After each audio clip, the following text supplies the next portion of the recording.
résultats des grands groupes français et européens publiés ce matin, les résultats de ST Microelectronics pour le premier trimestre dans l'industrie des semi-conducteurs évidemment. Et le PDG de ST Micro est avec nous par téléphone. Jean-Marc Chéry, bonjour, bienvenue. Merci beaucoup de prendre quelques minutes pour commenter vos résultats comme régulièrement. Alors, je le rappelle, les indicateurs de performance que vous publiez, que ce soit en termes de chiffre d'affaires, en termes d'indications de marge également pour ce premier trimestre, sont supérieurs à vos propres prévisions, Jean-Marc Chéry, dans un environnement où les contraintes restent fortes, j'imagine. Quels sont les enseignements à retirer de ces résultats que vous avez publiés ce matin ? Tout d'abord, au niveau de la société, c'est que on continue à délivrer selon notre plan et je dirais nos objectifs stratégiques. Je vous rappelle qu'on veut être leader sur la mobilité intelligente, sur la maîtrise des systèmes de puissance et de contrôle de l'énergie, sur les objets connectés et sur la connectivité. Donc ces objectifs stratégiques, ils se traduisent par des plans de vente et des plans opérationnels, des niveaux d'investissement, et puis on a une exécution qui est au niveau de nos ambitions. Donc cette année, on veut délivrer un chiffre d'affaires en croissance quasiment de 19%, donc à plus de 15 milliards par rapport à 12 milliards, un peu plus de 12 milliards l'année dernière. Et malgré les vents contraires auxquels on peut avoir à faire face, je dirais la compagnie montre une belle résilience et une capacité d'adaptation, je dirais, qui est assez remarquable. Comment est-ce que vous évaluez les impacts de l'enlisement de la crise sanitaire en Chine, Jean-Marc Chéry, de la crise géopolitique majeure issue de l'invasion de l'Ukraine par la Russie de Vladimir Poutine il y a un peu plus de 2 mois maintenant ? Écoutez, sur la Chine, on a souffert donc de la situation de confinement donc de Shenzhen, clairement, puisque on a été obligé de fermer notre usine pendant quasiment 2 semaines. Ça a un impact effectivement sur notre groupe produit automobile et composants de puissance, et donc directement sur nos clients. On a su compenser cet effet parce qu'on a un peu de flexibilité et d'agilité sur nos autres usines. J'espère que c'est derrière nous. Aujourd'hui, la situation qui est compliquée, c'est le confinement de Shanghai, parce que là, il y a effectivement un écosystème d'électronique qui est important. À la fois des sous-traitants d'assemblage et de test de composants, des fabricants de matières. Écoutez, on s'adapte. On essaye de travailler avec nos fournisseurs. Toujours dans le respect, effectivement, des règles qui sont dictées par les autorités locales, mais on trouve des solutions. Maintenant, ça fait 8 trimestres qu'on vit dans un environnement qui peut nous réserver des surprises. Donc les équipes commencent à être habituées et ont la bonne vitesse de réaction et d'exécution pour pouvoir faire face à ça. C'est une des clés, Jean-Marc, c'est une des clés de l'exécution, de la qualité d'exécution d'ailleurs que vous démontrez trimestre après trimestre. C'est un nouveau mindset, c'est une forme de nouvelle normalité, que ce soit le sanitaire en Chine ou d'autres de crises. C'est pour vous en tant que dirigeant d'entreprise, il y a une nouvelle normalité qui s'installe ? D'abord, la première chose, écoutez, nous, on conduit chaque année ce qu'on appelle les opinion surveys, des enquêtes d'opinion de notre personnel. Et il y a 2 paramètres sur lesquels on a progressé et sur lesquels on est nettement au-dessus de la norme de nos industries. C'est l'engagement de nos employés et l'alignement par rapport aux objectifs de la compagnie de nos employés. Donc déjà, c'est ça qui fait la différence. C'est-à-dire que quand vous avez l'opportunité d'avoir des employés extrêmement engagés, extrêmement alignés vis-à-vis des objectifs de la société, effectivement, ils ont toujours la capacité de s'adapter aux situations les plus compliquées. Donc c'est d'abord ça, engagement et alignement. Et ensuite, effectivement, l'expérience. Quand vous avez l'aéroport de Shanghai qui ferme ou le port, on a trouvé des routes logistiques alternatives. Les gens ont cette formation maintenant et cette expérience.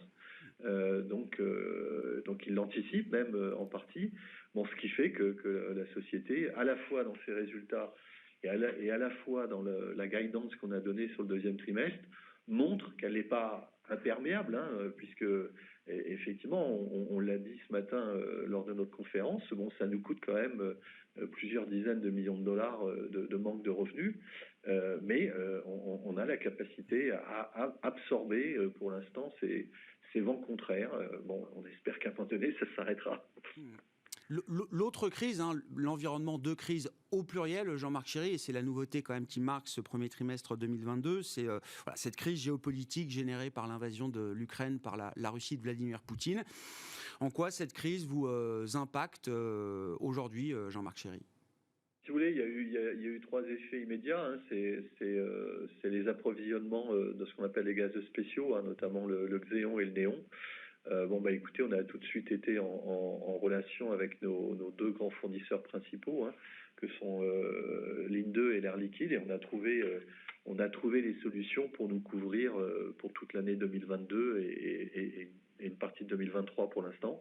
Donc là, c'est la même chose, hein, c'est la relation que l'on a avec nos partenaires qui fait qu'on trouve vite des solutions alternatives.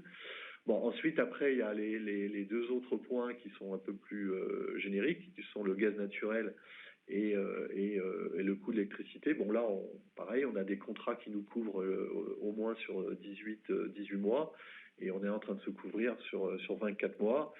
Bon, c'est clair peut-être que sur la deuxième partie de 2023, si la guerre devait continuer, on pourrait avoir à faire face à d'augmentations additionnelles de coûts sur le gaz naturel et le prix de l'électricité. Mais là, même chose, on a su faire vite face à ces aléas. Bon, la chose la plus importante, c'est que nous n'avons pas d'employés en Ukraine. Bon, par contre, on a déclenché effectivement une demande de dons qu'on va abonder effectivement pour l'Ukraine au niveau de la compagnie. Et puis, on a mis nos employés russes à travailler chez eux. On a fermé notre bureau en Russie. Et c'est les mesures que l'on a prises pour l'instant. Donc, même commentaire, oui, ça a été une mauvaise surprise.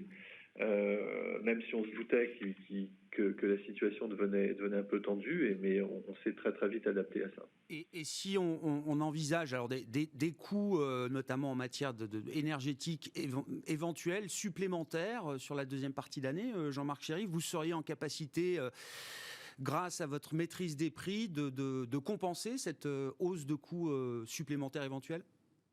Si vous voulez, on l'a déjà intégré, hein, quand on c'est ce qu'on a communiqué aussi. On a dit bon bah voilà, sur la première partie de l'année, si on regarde la marge brute, elle va s'établir donc à peu près à 46,3%. Et on a expliqué que sur la deuxième partie de l'année, elle progresserait pas. Ce qui n'est pas dans d'autres habitudes, donc elle resterait à peu près stable entre 46 et demi. Donc elle bénéficiera effectivement des améliorations de l'outil industriel, de l'environnement de prix, du mix produit. Donc ça sera les facteurs qui contribueront, je dirais, à une amélioration potentielle de nos performances. Mais de l'autre côté, oui, effectivement, on a déjà intégré des facteurs d'augmentation de prix de l'énergie, de matière, de gaz, qui viennent rendre, je dirais, la performance de notre outil industriel plus compliquée. Donc c'est déjà intégré dans nos chiffres. Dernière question, Jean-Marc Chéry, je lis certains analystes qui commencent à s'interroger sur la soutenabilité de ce qu'on a décrit comme le supercycle des semi-conducteurs, en tout cas la soutenabilité de la demande finale qui est embarquée aujourd'hui dans des carnets de commandes qui sont largement remplis, Jean-Marc Chéry. Est-ce qu'il faut à un moment anticiper, sans doute pas pour cette année ou pour les prochains mois, mais peut-être plus sur un horizon 2023, est-ce qu'il faut anticiper que une partie peut-être de la demande qui est accumulée aujourd'hui chez vous, de la part de vos clients, puisse ne pas se matérialiser fermement ? Écoutez, non, parce que il y a effectivement, pour faire les choses très simples, il y a effectivement le business qu'on appelle mainstream, et on sait qu'il est lié assez intimement à l'évolution de l'économie globale. Oui, on sait que le marché va pas continuer à croître de 30% tous les ans. Ça surprendra personne. Donc à un moment donné, on sait qu'on reviendra à soit du 10% de croissance en moyenne ou du 7-8%. Donc ça, c'est une première chose. Bon, après, l'autre chose qu'on ne peut absolument pas nier, bon, c'est les défis que doit avoir l'économie. Les défis environnementaux, les défis sociétaux, les défis de productivité. Si le monde recommence à se découpler comme il l'a fait dans les années 70, à vouloir avoir des indépendances par continent. On sait que tout ça, ça sera au détriment de l'efficacité et ça générera de l'inflation. Et les acteurs devront trouver des défis de productivité. La seule façon d'augmenter la productivité dans l'économie, c'est la digitalisation. Et de rendre les choses plus digitales, plus automatisées. Et ça, c'est toujours plus de composants. Le défi climatique, on sait, c'est l'électrification des usages et effectivement avoir en amont de chaîne une des fournitures d'électricité renouvelable ou neutre vis-à-vis la génération carbone. Toute cette chaîne de la valeur, c'est plus de composants. Donc il y a des tendances de fond lourdes qui effectivement vont demander de plus en plus de composants et de composants performants. Donc oui, d'un côté, si vous voulez, on a excusez-moi de l'anglicisme, des boosters de croissance qui sont des tendances lourdes. Et puis à côté, effectivement, on a un mainstream du business qui est plutôt lié à l'économie globale. Oui, on sait qu'on a eu en 2021 l'après-Covid, donc avec des économies qui se sont vite retrouvées à pleine vitesse. Bon, et on sait qu'à un moment donné, on risque d'avoir l'économie qui sera un peu plus stagnante. Voilà. Mais penser qu'on va croître de 30% tous les ans, c'est dans la tête de personne, si vous voulez. Mais voilà, oui, on reviendra à des niveaux de croissance qui sont un peu plus classiques. Et on s'y prépare, et c'est comme ça qu'on pilote la société. Merci beaucoup Jean-Marc Chéry. Merci pour vos commentaires sur ces résultats du premier trimestre publiés ce matin par ST Microélectronics. Jean-Marc Chéry qui était avec nous par téléphone, le PDG de ST Micro.